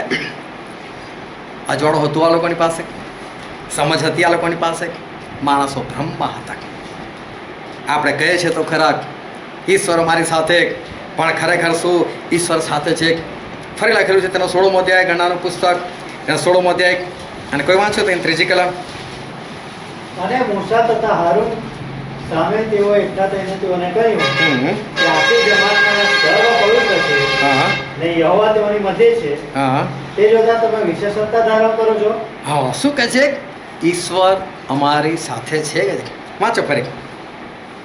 અને મૂસા તથા હારૂન ની સામે તેઓ એકઠા થઈને તેઓને કહ્યું હમ કે આખી જમાતમાં સર્વ પવિત્ર છે હમ ને યહોવા તેઓની મધ્યે છે. ઈશ્વર અમારી મધ્ય છે કે ઈશ્વર અમારી સાથે છે કે આ બધા આગેવાનો હતા, અભિષિક્ત લોકો. આ લોકોનો અભિષેક થયેલો તો કોઈ કામ કરવાના માટે. આ લોકો ધૂપપાત્ર હાથમાં લઈને ઊભા રહેનારા લોકો હતા. આ જેવા તેવા લોકો નહોતા, પરંતુ જેના દ્વારા અભિષેક થયો એની વિરુદ્ધમાં આવી ગયા. ખરેખર બાઇબલની અંદર એક દાઉદ બહુ જોરદાર પાત્ર, અને એણે એક જ વસ્તુ યાદ રાખી કે શાઉલ અભિષિક્ત છે, ભલે નતો રહ્યો અભિષિક્ત. એક વાર તો એ ઈશ્વરનું તેલ એની પર આવેલું ને, કદી પણ એમના વિરુદ્ધમાં કોઈ કામ નથી કર્યું, કદી પણ નહીં, અને આશીર્વાદિત થયા. આ બાબતને હંમેશા ધ્યાનમાં રાખજો કે દેવ એવું કહે છે કે મારા અભિષિક્તોને છેડશો માં, એનું પરિણામ બહુ ભૂંડું છે. મારી આંખમાં મારી કીકીને આંગળી લગાવો બરાબર છે, એ બહુ ભયંકર છે. એ અભિષેકમાં ચાલે છે કે નથી ચાલતો તો પછીની વાત છે, પણ ઈશ્વર ના પાડે છે કે મારા અભિષિક્તો છે છેડશો માં. મૂસા છે, મૂસા દ્વારા જે લોકો વિશ્વાસમાં આવેલા છે, મૂસા દ્વારા જે લોકોનો અભિષેક થયેલો છે, અને મૂસાની જ વિરુદ્ધ દેવ અમારી સાથે છે કે છે, અને કે તમે કેમ વિશેષ સત્તા હાંસલ કરો છો? આગળ વાંચો એની 20 અને 21મી કલમ. અને યહોવાએ મૂસા તથા હારૂનને કહ્યું, હવે ધ્યાનથી સમજો, ઈશ્વરે મૂસા તથા હારૂનને એવું કીધું, આ જમાતમાંથી જુદા નીકળો આ જમાતમાંથી જુદા નીકળો, કે એક પળમાં હું તેઓનો સંહાર કરું. હવે ઈશ્વર સાથે હોય તો લોકો નાશ કરે. આ લોકોથી અલગ થઈ જાય, આ બધાનો નાશ આજે. પણ હતા તો બ્રહ્માંડ ઈશ્વર અમારી મધ્ય છે. મૂસા બિંદાસથી કહે છે મૂસાને, ઈશ્વર અમારી મધ્ય છે, પણ ક્યાં હતા એમની સાથે? બ્રહ્મા હતા. પ્રભુ કે જ્યાં સુધી તમારી પાસે પ્રકાશ છે ત્યાં સુધી ચાલો. કંઈ એવું તો નથી કે ખરેખર એ પ્રકાશ છે જ નહીં, ને માણસ જે છે એ તો ભ્રમની અંદર છે. જે આગેવાનને આધીન થઈને રહેવાનું છે એને આધીન થઈને 250 લોકો રહ્યા નહીં. અને આધીનતા ના હોવી એનો સીધો મતલબ છે એ માણસ અંધારામાં છે, એ ભ્રમમાં છે. જો એ માણસ એવું સમજતો હોય કે હા મારી સાથે ઈશ્વર છે, તો ઈશ્વર આજે બહુ સ્પષ્ટ કહે છે કે એ લોકો, આ બધા લોકો ભ્રમમાં તેવું માનતા હતા કે ઈશ્વર મારી મધ્યમાં છે, પણ નતા એમની મધ્ય. ઈશ્વરે કહ્યું તમે બધા અહીંથી હટો. વાંચો તો આગળ. અને તેઓએ ઊંધા પડીને કહ્યું કે હે દેવ, સર્વદેવના આત્માઓના દેવ, શું એક માણસ પાપ કરે તેને તો આખી જમાત પર કોપાયમાન થશે? બાઇબલનું વચન કહે છે કે આ લોકોનો પ્રશ્ન થયો, પણ બધાને નહીં. એ જે લોકો વિરોધમાં આવેલા એ બધા લોકો જે કહેતા હતા કે અમારી સાથે ઈશ્વર છે, એ લોકો તો માર્યા ગયા. શું આ લોકોની સાથે ઈશ્વર હતા? કંઈ એવું તો નથી કે આજે એવા કામ હોય અને માણસ એવું સમજતા હોય કે મારી સાથે ઈશ્વર છે. એક ભ્રમ. ઈશ્વર તો કહે છે કે જ્યાં સુધી પ્રકાશ છે ત્યાં સુધી તમે પ્રકાશમાં ચાલો. પરંતુ શું ખરેખર આજે એ પ્રકાશ છે કે એક એ ભ્રમ છે? ન્યાયાધીશોના પુસ્તકમાં લખેલું છે 16મો અધ્યાય, અને ત્યાં સામસુનની વાત લખવામાં આવેલી છે. और સામસુન જે છે એ સામસુન વિશે આપણે બધા જાણીએ છીએ. એના મા બાપ એ લોકોને બાળકો નહોતા થતા, અને ઈશ્વરે એ લોકોને કીધું હતું કે તમને બાળક આપીશ. એ બાળક શરૂઆતથી નાઝારી થશે, અને નાઝારી એટલે એના વાળ નહીં કાપવાના ને એનું લગ્ન ના થાય. એ ઈશ્વર માટે જ કામ કરનાર થાય, ઈશ્વર માટે પવિત્ર હોય. અને આ જે સામસુન જે છે એ મોટો થઈને એ ઘણા બધા વિચિત્ર કામ કરે છે કે જેના માટે એમનો ખરેખર અભિષેક થયેલો હતો એ અભિષેક પ્રમાણે કામ નથી કરતા, એ બીજું જ કંઈ કામ કરે છે. પણ છતાં 20 વર્ષ સુધી એમણે ઇઝરાયલ પુત્રોને સાચવી રાખેલા. 20 વર્ષ સુધી લોકોને ન્યાય કરેલો, 20 વર્ષ સુધી લોકોને તકલીફ નથી પડવા દીધી. પરંતુ જે યોગ્ય કામ ઈશ્વરે આપેલું હતું એ કામ નહીં. હવે દલીલા સાથે પ્રેમની અંદર છે. હવે એને તો આ બાબતથી બહુ દૂર રહેવાનું કીધેલું. ખરેખર આ પ્રેમ નથી, આ વ્યભિચાર છે. અને વ્યભિચારની અંદર પડેલો છે. અને પેલી બહુ પ્રેમથી એને પૂછે છે કે તને શાનાથી બાંધીએ? તો કહે છે કે આ પોલીસો તારી પર વિજય પ્રાપ્ત કરે. અને પેલો બિંદાસથી કહી દે છે, જૂઠું બોલે છે, પણ કહી દે છે કે ભાઈ મને આવી તો દોરડાથી બાંધી દો, જાઓ. અને હું સામાન્ય માણસ જેવો થઈશ. અને ઈશ્વરે એને બાંધી દીધો. આ સમજવા જેવું છે કે એને એકદમ બરાબર ફીટોફીટ બાંધીએ. આ ઊંઘતો જ હોય માણસ. તમે 10 દિવસ હું ઉજાગરો કરો પછી તમને કોઈ બાંધીએ તમે ના જાગો, બાંધતા હોય તો એકદમ ફીટોફીટ બાંધ ના જાગી જાઓ. સામસુને બધી ખબર પડે કે અમને બાંધી રહ્યા છે. કોઈ વાંધો નહીં, બાંધવા દો. અને ભાઈ પેલી સ્ત્રી શું કહે છે, સામસુન પોલીસ તો તારી પર ચડી આવ્યા. બૂમ પાડીને ઊભો થઈ ગયો. બધા દોડા ખરી પડ્યા અને તો ઊભો થઈ ગયો. પેલે ફરી પૂછ્યું, તું સાચું નહીં બોલતો સામસુન? મારી શાણાથી તને બાંધવાના? એટલે ફરી પાછું બીજું દોરડું મંગાવ્યું. હવે કે આવી રીતે બાંધશો ને તો કે સારું થશે. બીજી વખત પણ એને કીધું, ફરી વખત જોશથી બૂમ મોટી સિંહની જેમ ત્રાળ નાખી અને એકદમ હાથ આમ કર્યા હશે ને બધા બંતરો તૂટી ગયા એના. કઈ ના થયું. 3 વખત આ એવું કરે છે. ચોથો કરે સાચું કહી દીધું, મારા વાળ કાપી નાખો તો થઈ જાય. 7 તટો કાપી નાખી. હવે એને ફરી બાંધે છે. શું આ ઊંઘી જાય છે? વારે ઘડી ઊંઘી જાય છે? શું આને બહુ ઊંઘ આવે છે? એને બધું જ ખબર પડે કે શું થઈ રહેલું છે. પણ વાંચો તેની 20મી કલમ. પછી તેણે કહ્યું, સામસુન ફલિસ્તીઓ તારા પર ચડી આવ્યા. આ જ્યારે એને કીધું કે મારા વાળ કાપી નાખો, એના પછી એને બાંધ્યો અને કહેવામાં આવ્યું કે ફલિસ્તીઓ તારી પર ચડી આવ્યા છે. અને ઊંઘમાંથી જાગીને તેણે કહ્યું, હા. હું અગાઉની પેઠે બહાર નીકળીને મારું શરીર ખંખેરી. જો એ શું કહે છે કે એને વિચાર્યું, અગાઉની પેઠે 3 વખત જુઠ્ઠું બોલ્યો અને 3 વખત એકદમ ઊભો થઈ ગયો. 3 વખત પેલા દોરડા તૂટી ગયા. ચોથી વખત પણ એવું જ થવાનું છે. 7 લટ કપાઈ ગયા છે, એના વાળ કપાઈ ગયા. ત્યાર પછી એવું સમજે છે હજુ બી આવું જ થશે. કેટલો મોટો ભ્રમ. અને જો એને બૂમ પાડીને આમ હાથ કરવાનું કર્યો છે ને, કશું જ ના થયું. બહુ વખત પહેલા પેલી વિક્સની ગોળીને કેળાવતી હતી. અને બસ સિંહ આવે ને, સિંહ જોશી 3 નાખે છે. હા, સિંહ 3 નાખેલા બધા ગભરાઈ જાય. પછી 3 નાખે ને તો અંદરથી વાય મ્યાઉ. આનું આવું જ થઈ ગયું. હમણાં પણ દોરડા તૂટી જશે. પણ શું લખેલું છે આગળ? પણ તે જાણતો નહોતો કે યહોવા મારી પાસે જતો રહ્યો છે. પણ જાણતો નહોતો. એનો મતલબ બ્રહ્મા હતો. અલા, ઈશ્વર તારી પાસે જતા રહ્યા, અજવાળું તારી પાસે જતો રહ્યો અને તને ખબર પણ ના પડી. આ કેટલો મોટો ભ્રમ. પ્રભુ કે જ્યાં સુધી અજવાળો હોય ત્યાં સુધી તમે અજવાળામાં ચાલો. પણ માણસ અંધારામાં હોય છતાં એને એવું લાગતું હોય કે ના ભાઈ, હું તો હજુ પણ પ્રભુમાં જ છું, હજુ બી હું તો પ્રભુમાં જ જીવન જીવું છું. તો એ કેટલો મોટો ભ્રમ. જરા અવિશ્વાસમાં નતા. અને લગભગ 18-20 વર્ષની મારી ઉંમર હશે. અને સર સ્કૂટર પર અમે જતા હતા. અને વડોદરા સેન્ટ્રલ ડેપો અને એ રસ્તો થયો તો બહુ સાંકડો હતો. અને ત્યાં એવું થયું કે એક બુલેટવાળો આગળ જતો હતો. અને અત્યારે જવું નહીં, બુલેટ ભારે મારું બુલેટ. અને પેલા મૂછો આમ ભરાવદાર અને લાગે બી. અને ભૂલ થઈ ગઈ, એને જ અથડાઈ ગઈ. મેં કહું મરવાના છે. બુલેટ પર છે, હટ્ટો કટ્ટો છે, મૂછો છે, મારવાનો આપણને અને માર ખાવાનો. પણ એના મોડામાંથી વાત ઉઈ માં છોડો, આ તો પેલો છે, નહીં કઈ થાય. પણ દેખાવ કેવો હતો? પણ હતો કંઈક બીજો. કઈ એવું તો નહીં ને કે અજવાળું છે, દેવ મારી સાથે છે. એક ભ્રમની અંદર માણસ જીવન જીવતો હોય, એને એવું લાગતું હોય કે બધું બરાબર છે, હું બરાબર જ જીવન જીવી રહ્યો છું. પરંતુ ખરેખર એના જીવનની અંદર કંઈક અલગ બાબત છે. ભલે તમારાથી માદાઓ સાજા થઈ જતા હોય, ભૂતો ભાગી જતા હોય, એનો મતલબ એવો ના સમજતા કે દેવ સાથે છે. ભૂતો બગાડવા અને માદાઓને સાજા કરો એ કંઈ જ નથી. એક લક્ષ્ય આપેલું સામસુનને, એણે એ જ કામ કરવાનું. ભાઈ તમે ભલે ને બીજા ગમે એટલા કામ કરો ને, પણ બાઇબલ બહુ સ્પષ્ટ કહે છે દેવ એની પાસે જતા રહેલા.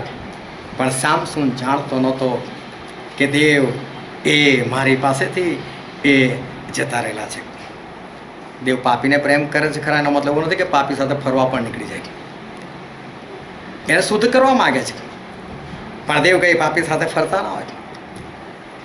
અને ગણનાના પુસ્તકમાં લખેલું છે એને 14મો અધ્યાય અને 33 અને 34મી કલમ.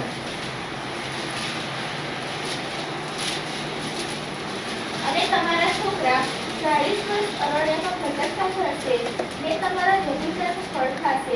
ઈશ્વર કે તમારા બાળકો 40 વર્ષ સુધી અરણ્યમાં ફરતા ફરશે, ને તમારા વ્યભિચારનું ફળ ખાશે જ્યાં સુધી કે અરણ્યમાં તમારી લાશો ગળી જાય. તમારી લાશો ઓગળી જશે, પીગળી જશે, ત્યાં સુધી આવું થશે.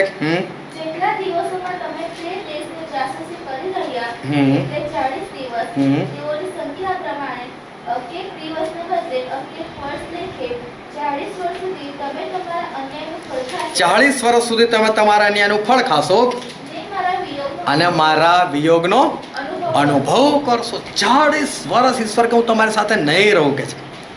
40 વર્ષ સુધી તમે મારો વિયોગ, એટલે હું તમે મને મળવા ચાહશો નહીં મળું 40 વર્ષ સુધી, અને 40 વર્ષ સુધી હું તમારાથી દૂર રહીશ એવું ઈશ્વરનું સ્પષ્ટ વચન છે.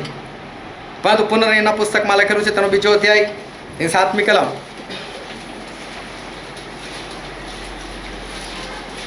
કેમ કે યહોવા તારા દેવે તારા હાથના સર્વ કામ પર આશીર્વાદ દીધો છે. આ મોટા અરણ્યમાં તારું ચાલવું તેણે જાણ્યું છે. આ 40 વર્ષ સુધી યહોવા તારો દેવ તારી સાથે રહ્યો છે, તને કશાની ખોટ પડી નથી. આ 40 વર્ષ તારો દેવ તારી સાથે રહ્યો છે, તને કશાની ખોટ પડી નથી એવું બાઇબલનું વચન કે છે. ફરી 8મો અધ્યાય 4મી કલમ. આ 40 વર્ષો પર્યંત તારા અંગ પરના તારા વસ્ત્ર જીણ થઈ ગયા નહીં, તેમ તારા પગ સૂજી ગયા પણ નહીં. ઈશ્વર કે છે કે તને બધું જ પૂરું પાડ્યું 40 વર્ષ દરમિયાન. તારા વસ્ત્રો જૂના થઈ ગયા નહીં અને તને કોઈ તકલીફ નથી પડી. ફરી એના 29મો અધ્યાય 5મી કલમ.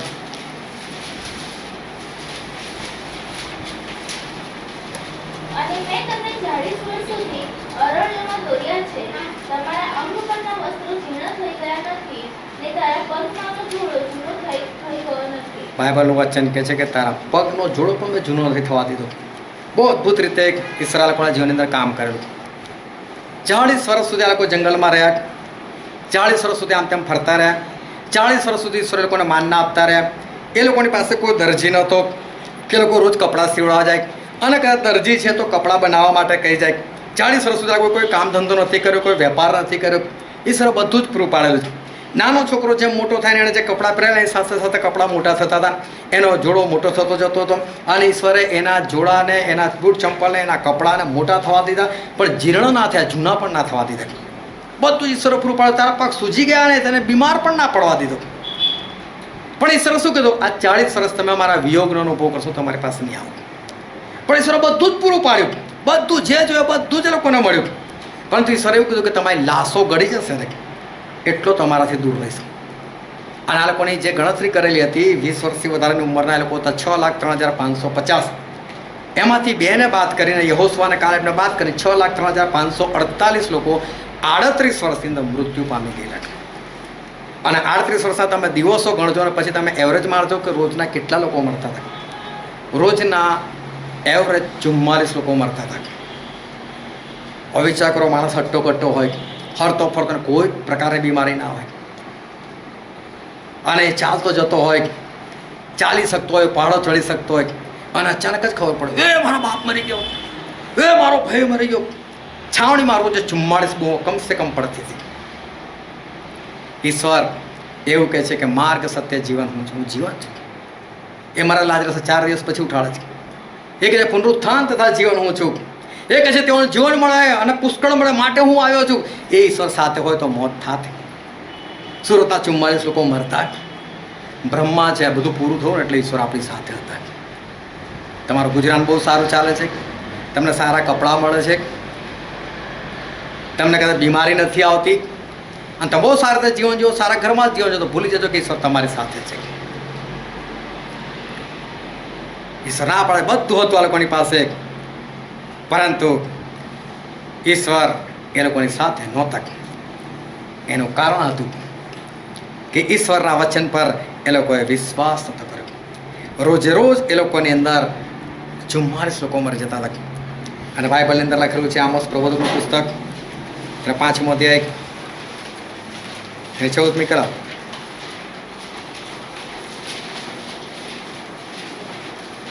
ભલું શોધો, ભૂંડું નહીં. બહુ ધ્યાનથી સમજો. ભલું શોધો, શોધો, ભૂંડું નહીં. ભૂંડું જે ના મળે ખાલી સાંભળે ફરી વાર. ભલું શોધો, હા ભૂંડું નહીં. હા ભલું શોધો પણ ભૂંડું ના શોધશો. એથી તમે જીવતા રહેશો. એથી તમે જીવતા રહેશો. અને ત્યારે તમે કહો છો, અને ત્યારે તમે કહો છો તેમ સૈન્યનો દેવ યહોવા હા તમારી સાથે રહેશે. તેમ સૈન્યનો દેવ તમારી સાથે રહેશે. તમે બોલો છો કે છે એ પ્રમાણે દેવ તમારી સાથે રહેશે કે છે. પણ ક્યારે? ભલું શોધો અને ભૂંડું ના શોધો તો એ સર તમારી સાથે. આ જ વચન કોઈ હિન્દીમાં વાંચો તો આમોસ 5:14.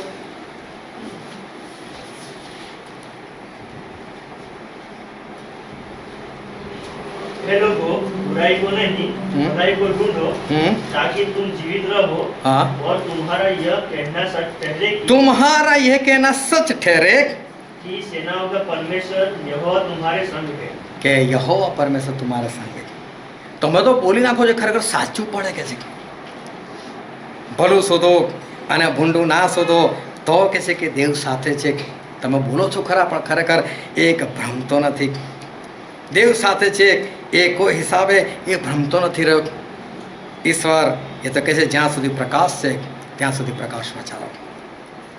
આ દેવ સાથે છે એની ખાતરી શું?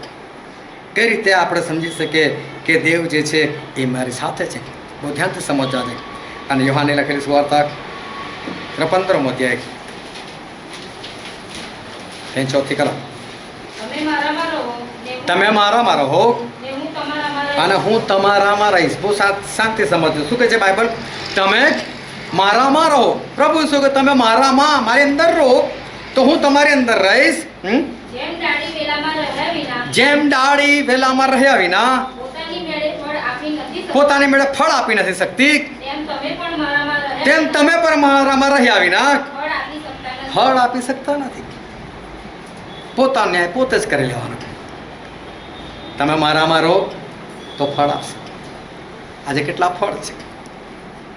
કેટલા આત્મા જીત્યા છે? આજે 7મો દિવસ. વિડીયો છે કોઈ જુઓ તો દેખાડીશ. હાથ ઊંચા કરીને કીધું અમે એકને લઈને આવીશું આવતા રવિવારે. જે ગયા રહેવા હતા એ લોકોને મૂકીને આવ્યા છે. બીજાને લાવવાની વાત તો કયા હિસાબે કહો છો દેવ મારી સાથે? કયા હિસાબે કહી શકો છો કે પ્રકાશ મારી સાથે છે? કયા હિસાબે કહી શકો છો કે હું પ્રકાશમાં ચાલું છું? કયા હિસાબે કહી શકો મને બાઇબલ ખબર છે?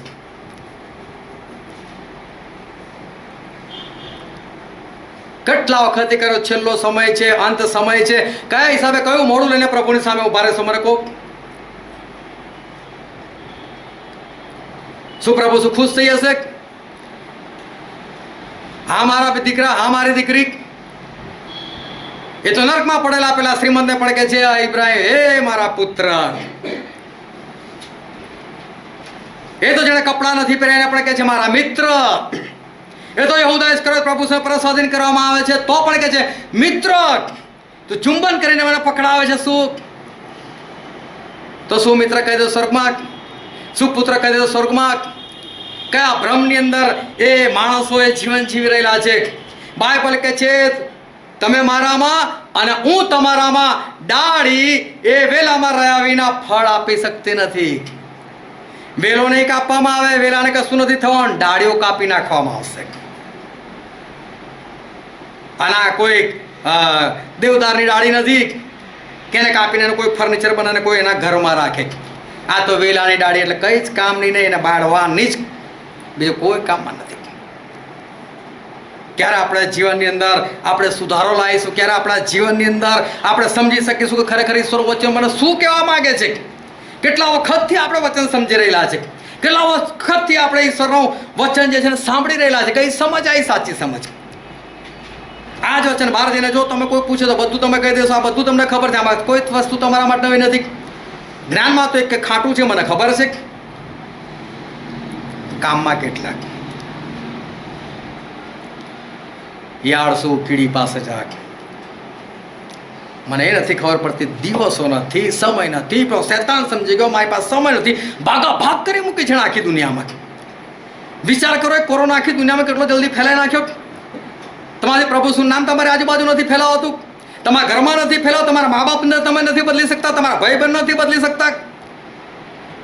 અરે કમસે કમ શેતાન પાસે આટલું તો શીખો કે મારે ભાગવાનું છે, મારે દોડવાનું છે, મારે કોઈને મોડું દેખાડવાનું છે, મારી પાસે સમય નથી. જ્યાં સુધી તમારી પાસે પ્રકાશ છે ત્યાં સુધી પ્રકાશમાં ચાલો, પ્રભુ કહે છે. એમના મોતની વાત કરે છે અને પ્રકાશ જવાની તૈયારીમાં છે, એન્ટીક્રાઇસ્ટ ઉઠવાની તૈયારીમાં છે. માં તો બહુ દોડવું હતું એન્ટીક્રાઇસ્ટના સમયમાં, ત્યારે વાત કરવાનો શું ફાયદો? મારા જગ્યાએ જવું હતું, પણ શ્રીમંત કેટલો પસ્તાયો નરકમાં પડીને. સુધરી ગયો ત્યાં આગળ, બધું સારું થઈ ગયું, એનું પ્રેમ આવી ગયો એને. પણ ત્યાં ગયા પછી પ્રેમ આવે, શું ફાયદો છે? જ્યાં સુધી તમારી પાસે પ્રકાશ છે, પ્રકાશમાં ચાલો. બહુ સ્પષ્ટ કહું છું, સાંભળવાથી કશું જ નહીં થાય, માનવું જ પડશે. આ સત્ય જ છે, આ હકીકત જ છે. બાઇબલની અંદર ન્યાય લખેલો જ છે, પ્રભુને પૂછવાની જરૂર નથી. જે દિવસે પ્રભુને ન્યાય આગળ ઉભું થાય ને, એ દિવસે પ્રભુને કંઈ પૂછવાની જરૂર નથી. માણસો જુગાર રમતા હતા, રેડ પડી, 2 જણા ભાગી ગયા. પોલીસ એવું કે 2 જણા છટકી ગયા, બાકી 10-12 પકડીને લઈ ગયા. જોયું તો પોલીસ ડબ્બામાં પેલા 2 પહેલેથી બેઠેલા. હા, તમે ભાગી ગયેલા ને? તો કે ગયું તો જગ્યા નથી મળી ડબ્બામાં, પહેલેથી બેસી ગયા છે. ખબર જ છે અમારું શું થવાનું છે. એટલે એવા લોકોને ખબર પડતી તો આપણે પ્રભુ લોકોને ના ખબર પડે કે મારે કઈ રીતે જીવવાનું છે, પ્રભુ મારો કઈ રીતે ન્યાય કરો છો આપણને ખબર ના પડે, મારે કઈ રીતે આગળ વધવું ના ખબર પડે, કઈ હિસાબે બેસી રહેલા છે, કેમ આપણી પાસે ફળ નથી? કારણ કે ભ્રમ છે કે પ્રભુ મારી સાથે છે. એ ભ્રમમાંથી બહાર આવો. ઈશ્વર સાથે રહેવા માગે છે, ઈશ્વર તમને બચાવવા માગે છે. સમય ઓછો છે, એ સમય ખલાસ થઈ જાય ત્યારે કશું જ ના કરી શકો. એની પહેલાં ઈશ્વરનું વચન કે છે કે જ્યાં સુધી પ્રકાશ છે ત્યાં સુધી પ્રકાશમાં ચાલો. એ પ્રકાશ જતો રહે એની પહેલાં ખરેખર પ્રકાશમાં આવી જાઓ. આવા આપણે આંખોને બંધ કરી આપણા મસ્તકો એ જીવતા દેવની હજુરમાં નમાય કે જે અદ્ભુત ઈશ્વર છે, જે આપણી મધ્ય એ હંમેશા આવે છે. દરેક જણ પોતાની આંખોને બંધ રાખે, કોઈ આમથી તેમ ના જોઈએ.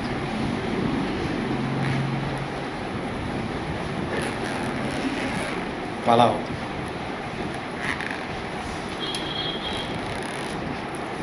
ઈશ્વર કે છે કે જેને હું પ્રેમ કરું છું તેને ઠપકો આપું છું. શું આજે ઈશ્વરનો આત્મા તમારી સાથે વાત કરી રહ્યો છે? ઈશ્વરનો આત્મા આજે તમને કહી રહ્યો છે કે હા, મારે કેવી રીતે જીવન જીવવું જોઈએ, મારે કેવી રીતે આગળ વધવું જોઈએ, મારો ન્યાય કેવો થશે? શું આજે ખ્યાલ આવે છે કે ઈશ્વર ખરેખર મારી સાથે છે કે નહીં?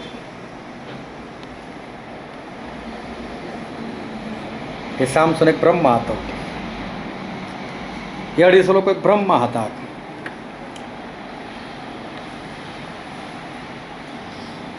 શું આજે હું કોઈ બ્રહ્મા તો નથી?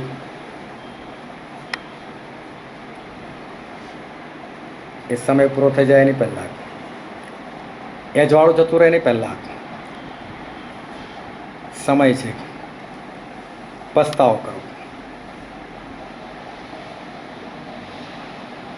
ઢાળાની સાથે રહો, પ્રકાશની સાથે રહો, એમનું કામ કરો અને ફળવંત બનીએ અને ઈશ્વરની પાસે જઈએ. આ વચન સમજવા માટે અને ગ્રહણ કરવા માટે, એ પ્રમાણે ચાલવાના માટે પ્રભુ ઈસુ ખ્રિસ્તની કૃપા આપણા દરેક પર થાવ. જેમ બાપ પોતાના દીકરાને શિક્ષા કરે તેમ કરું છું, માટે ઉત્સાહિત અને પસ્તાવો કર.